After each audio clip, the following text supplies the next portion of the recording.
Hello, I'm Jennifer Mathis, the CEO for the Online Learning Consortium, and I'm pleased to be here today to talk briefly about the state of K-12 online learning in the Kingdom of Saudi Arabia, a COVID-19 impact study that was recently conducted by the Online Learning Consortium in collaboration with several contributors.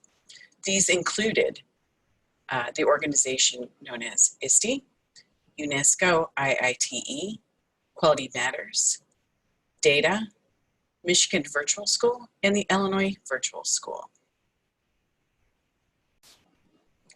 This study was completed using mixed methods. There were quantitative surveys that were sent out to administrators, staff, teachers, parents, and students. In addition, qualitative interviews were conducted with a number of individuals to gather additional information. From this data collection, a total of 318,243 survey responses were received. 7.8% of those were from administrators, 5.4% from staff, 34.1% from teachers, 34.1% from parents, and 17.2% of the respondents were students. For the qualitative interviews, 30 interviews were conducted with administrators or staff, 30 were conducted with teachers, and 9 were conducted with students. This study did look at the readiness for K-12 institutions pre-COVID-19, during COVID-19, the challenges, the responses, and the impact, and the recommendations for steps to take post-COVID-19.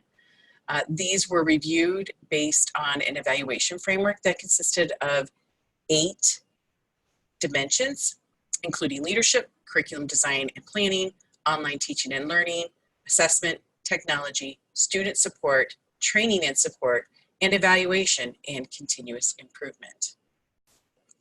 As I noted earlier, the depth of information that was collected and the breadth of responses that were received from all stakeholders that were involved in that K-12 experience really lends itself to add a lot of strength to the study findings.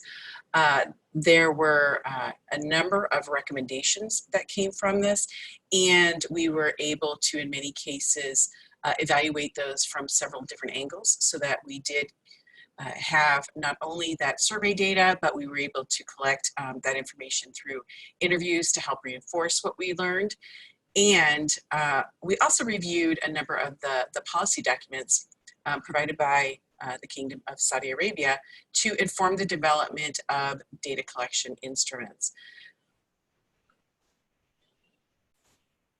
Having a reliable data collection instrument then, in turn helped us really gather information that looked at the readiness and the challenges and the recommendations from several different perspectives. And the evaluation framework that was developed was designed using research as far as what we know about what are best practices in online learning, and it also took into consideration feedback from a number of the experts. So some of the contributors that I mentioned earlier were involved in identifying additional components that they felt were important to include in the framework based on their own experience or what they saw in the research as well that may have been missed. So this gathering of information from a number of different sources really helped to create data collection tools then that were able to gather all of the information that we needed for this particular study. So the end results included quite a few recommendations that can help create and grow effective e-learning across the country. More detail is, of course, included in the final report. I do look forward to the opportunity to discuss more about the next steps in the future. So it has been a pleasure through this process working with the National E-Learning Center. We definitely appreciate all that they did to work with us on providing this information and gathering the information and really working through each step with us. And at this point, I would just like to thank you for the opportunity to collaborate on this project and share these results with you today. Thank you.